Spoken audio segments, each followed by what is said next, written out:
Thank you, Mr. President. I come to the floor today to talk about the attack on our consulate on September 11th of 2012. I am here to talk about the fact that 4 brave Americans were murdered that day by an act of terrorism, and one of them was our ambassador to Libya when those 4 Americans were killed in Benghazi at our consulate. And I want to talk about really what I believe is a pattern of misinformation, misimpressions, and frankly, misleading the American people about what happened there, and during an election season, what was represented about the attack on our consulate on September 11th. And let me just walk through some of the situation and the tangled web that was really weaved here. First of all, right after this attack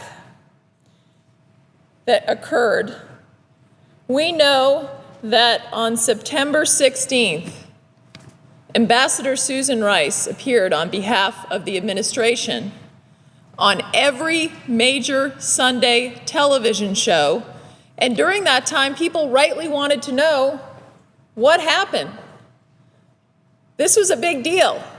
An ambassador had been murdered, 3 other Americans in Libya, where we had gone in to working with our NATO partners to get rid of Gaddafi, and really had established alliances with Libya. And here we have a murdered ambassador on September 11th.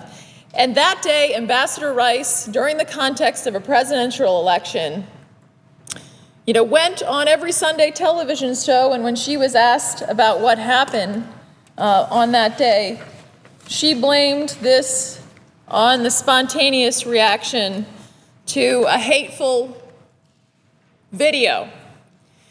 Well, recently the Senate Select Committee on Intelligence did some very good bipartisan work looking at what happened on the attack of the consulate. And in that report is something very, very telling. In that report, the report found that contrary to many press reports at the time, eyewitness statements by U.S. personnel indicate that there were no protests at the start of the attacks. In fact, the then Deputy Director of the CIA received an email sent from the CIA's Chief of Station in Tripoli to him on September 15th, 4 days after the attacks occurred. And in that email, the Deputy Director of the CIA, Mike Morrell, was told that the attacks were not an escalation of protests. Not an escalation of protests. Why is that important? It's important for many reasons, because what ends up happening during this period is that Ambassador Rice is going on the Sunday shows to talk about this. She's designated to do this on behalf of the administration, and we've always wondered why. Why did she go on as opposed to Secretary of State Hillary Clinton, or perhaps then Secretary Panetta, the Secretary of Defense? And she is sent that day onto the Sunday shows, and she, on those shows, said that this was a direct result of a heinous video. Protests that came as a result of this video.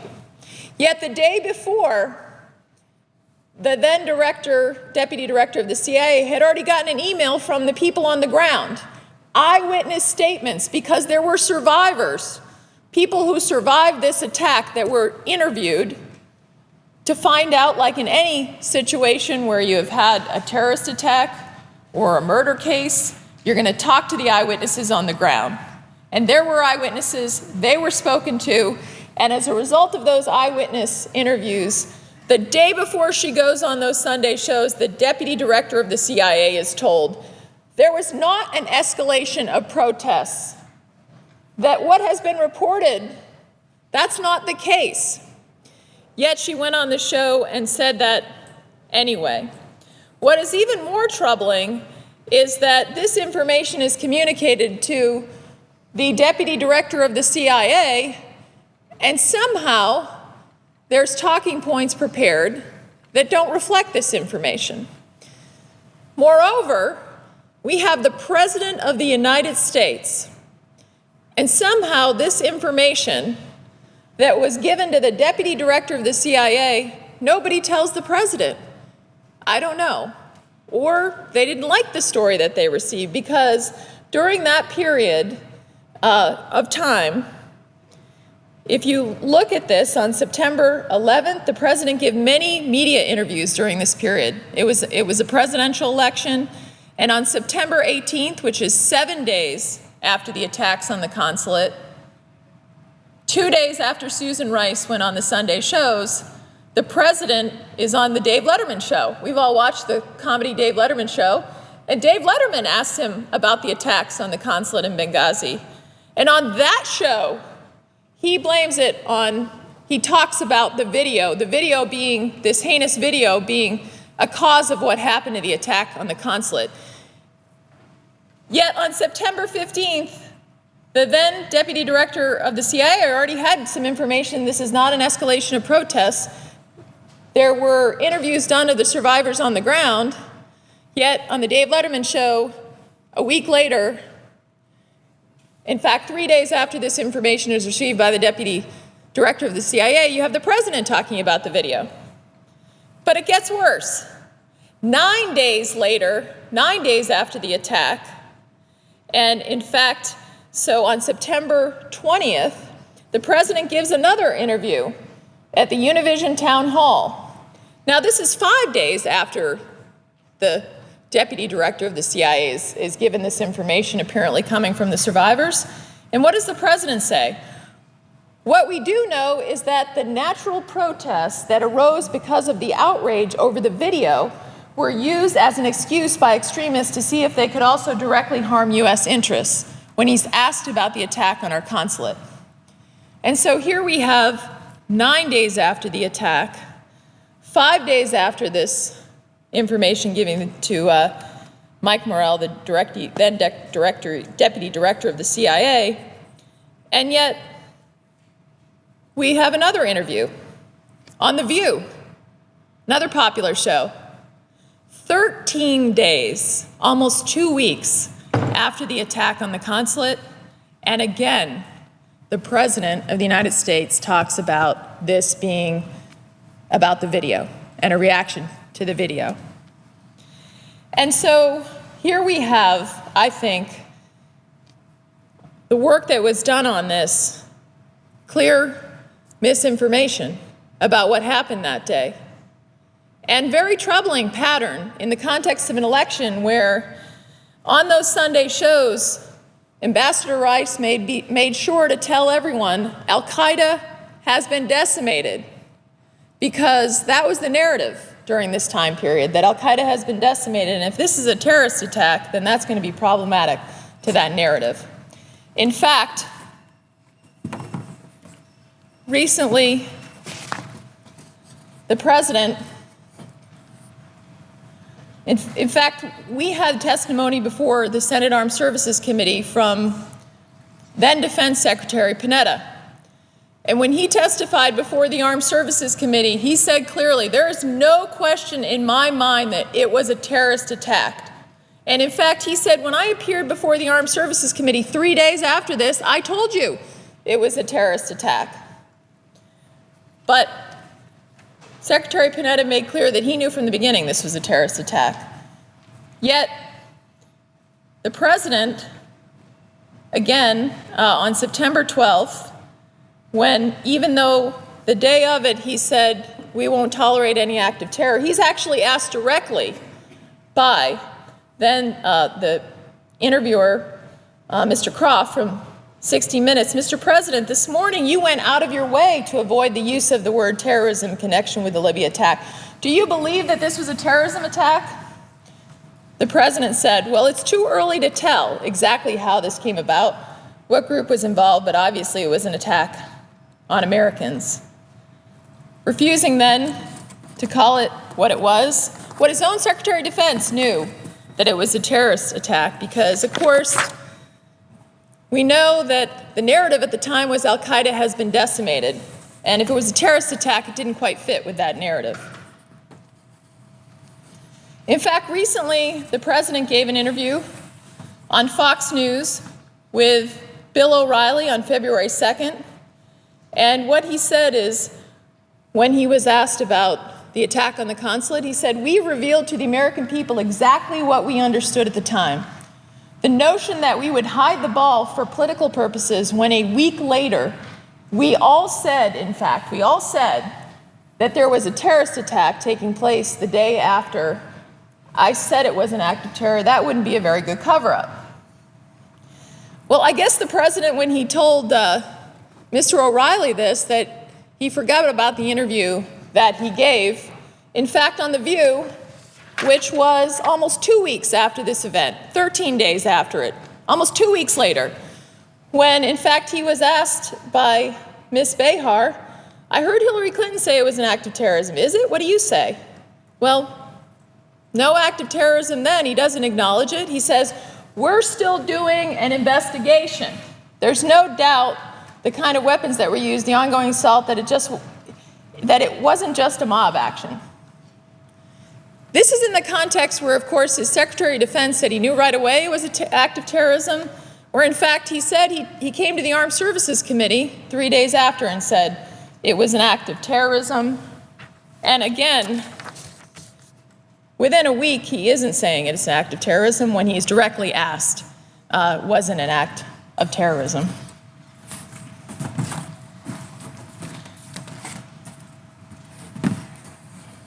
Now, in this recent interview with Mr. O'Reilly, the president talked about the security at the consulate. In fact, there was a strong report recently done by the Senate Intel Committee on a bipartisan basis. In fact, one of the issues that they raised deep concerns about it is that the State Department should have increased its security posture more significantly in Benghazi based upon a deteriorating security situation on the ground, and that the threat reporting on the prior attacks against Westerners in Benghazi, there were many cables leading up to this too that have been made public, they warranted that there was sufficient warning that the security bench should have been increased at the consulate. And the president acknowledged that in his recent interview with Mr. O'Reilly, where he said in the aftermath what became clear was that the security was lax, that not all the precautions that needed to be taken were taken, and that's certainly confirmed by the bipartisan Senate Intel Committee. If that's the case, why is it that Ambassador Susan Rice was on the Sunday shows on September 16th, where she's sent on the shows to talk about what happened that day, and she's directly asked by Chris Wallace in an interview. He says terror cells in Benghazi had carried out 5 attacks since April, including a bombing at the same consulate in June. Should U.S. security have been tighter at that consulate given the history of terror activity in Benghazi? What's her response? Well, we obviously did have a strong security presence. But not only that, on other interviews that she gave that day, she was on several shows, ABC, with George Stephanopoulos. She was on Face the Nation with Bob Schieffer. And she was asked during the course of those interviews about the security at the consulate. And she also described it as significant and substantial, the security at the consulate that day. Well, what was the basis for that? Did anyone give her information that the consulate that day, the security was significant, substantial, and strong? Because there was absolutely no evidence of that. In fact, everything found in this investigation has shown that the security was absolutely lax at that consulate, unacceptably so, given the prior history of intelligence at the consulate, given the prior attacks that had been made, not only on the British, on the Red Cross, and this really was, unfortunately, a death trap. And so why is she then, in the context of an election, not only pushing the video story, the president is as well, but also saying, yeah, the consulate security was strong, it was substantial, it was significant, when there's no evidence to support that, it all goes to the contrary. Finally, there's been a lot of discussion about the fact that about the video. Ambassador Rice went on the Sunday shows. She talks about the video. She talks about the causal effect of the video in terms of the attacks on the consulate. In fact, what she says essentially is that this was a direct result of a heinous and offensive video that was widely disseminated, and that the U.S. government had nothing to do with, which we have made clear is reprehensible and disgusting. And we have also been very clear in saying that there's no excuse for violence, that we have condemned it in the strongest possible terms. This direct result of a heinous and offensive video, which she said on all those Sunday shows, which the president then also talked about in the interviews that I have just referenced, the interview a week later on David Letterman, the interview 9 days after the attack on Univision, the interview almost 2 weeks later on The View, where they're still talking about the video. I've always thought it was fascinating from the beginning, the talking points. These talking points were created for dissemination, and in fact, Ambassador Susan Rice was given these talking points. She said she relied upon them, and there are serious deficiencies with these talking points. But even so, I challenge people to find any reference to a video in this talking points.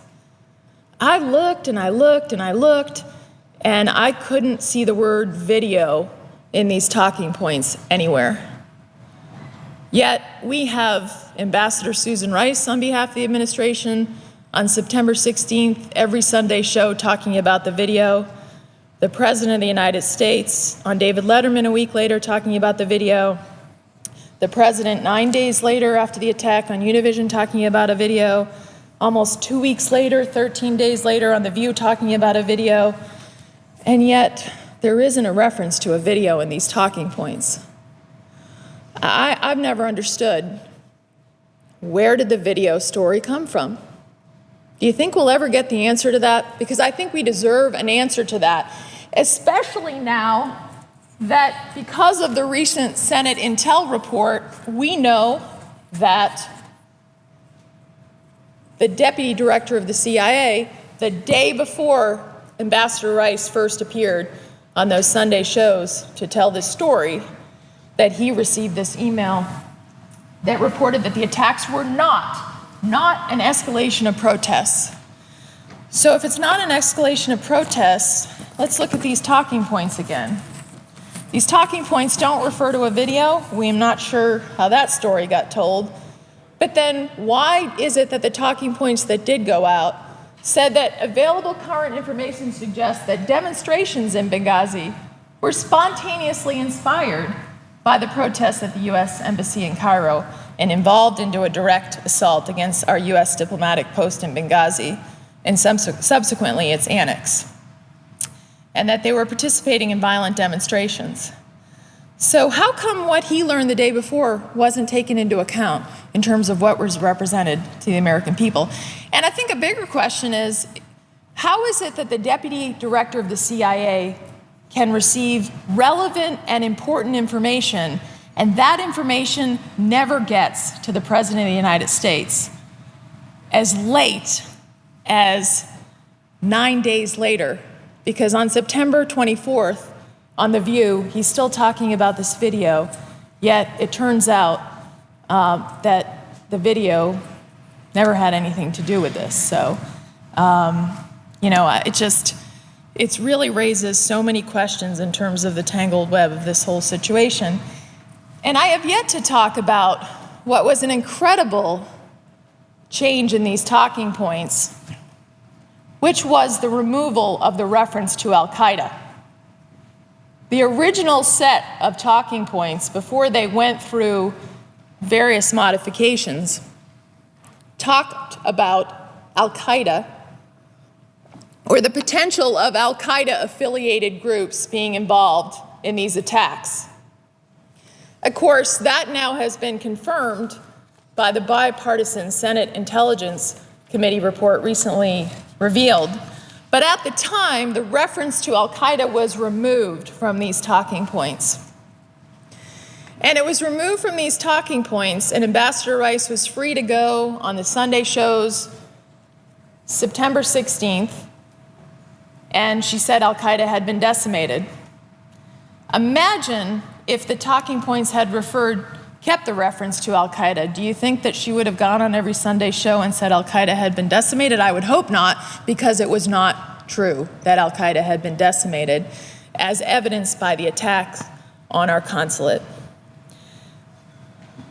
So we still don't know who removed the reference and what happened with these talking points.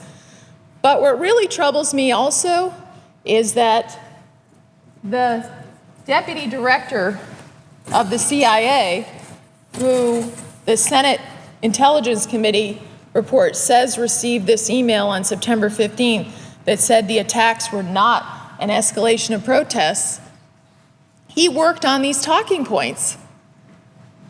He was part of the group that actually had feedback on the talking points that went out the door, and yet somehow this wasn't included. The Al-Qaeda reference was removed, and apparently no one, even after receiving the actual eyewitness interviews of what happened on the scene, ever thought to go to the administration, the President of the United States, and correct him. By the way, we're not sure this video really, this pans out, that it's a demonstration and this is a protest in response to a video. Yet somehow that doesn't get up the chain of command. We got big problems if that kind of information is not getting up the chain of command, and that's never been answered as to why that would happen and why those representations were made when there was intel that contradicted it. Finally, most of all, the president said that he was going to bring the individuals that committed these attacks to justice. No one has been brought to justice. And for the families who lost loved ones because of the terrorist attack on our consulate, they deserve to have these terrorists brought to justice. And in fact, what we've seen in some of the reports, the Intel Committee itself essentially identifies that more than a year after the Benghazi attacks, the terrorists who perpetrated the attacks have still not been brought to justice. The intelligence community has identified several individuals responsible for the attack. So the attacks, I should say, because these were more than one attack. And so the intelligence community has identified those responsible for these attacks. And in fact, some of these individuals have been identified with a strong level of confidence.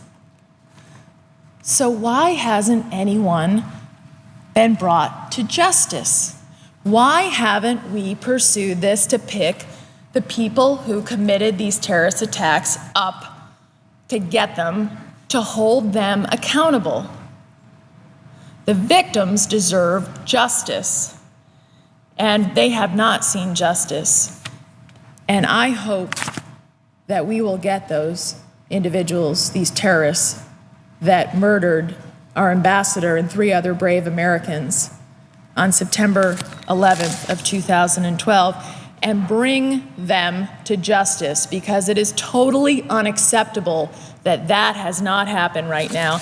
And in fact, what really bothers me is we have seen press reports of people like Abu Khatala, who has been reported to have established Ansar al-Sharia, an Al-Qaeda affiliated group, that they've identified him as a prior commander of this group.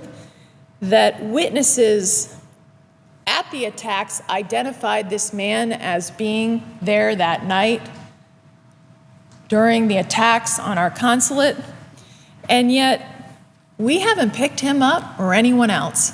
In fact, he's giving press interviews. It's, sitting at cafes, and press in the United States are able to find him, interview him, talk to him, and yet we haven't brought anyone in. We haven't brought him in. There's been reports that there may be a secret warrant for him in some of the news reports, and yet he hasn't been brought in. So where is the attention to this? I've talked about this tangled web that has been weaved that is really troubling in terms of the misimpressions and misleading nature of how this has been misrepresented to the American people. But I would hope that we would all focus on bringing the people who committed these terrorist attacks to justice, because the victims of these terrorist attacks deserve justice. And by the way, the terrorists that committed these acts against our consulate, they need to know that we're coming after them, that we're gonna hold them accountable. You commit a terrorist attack against our country,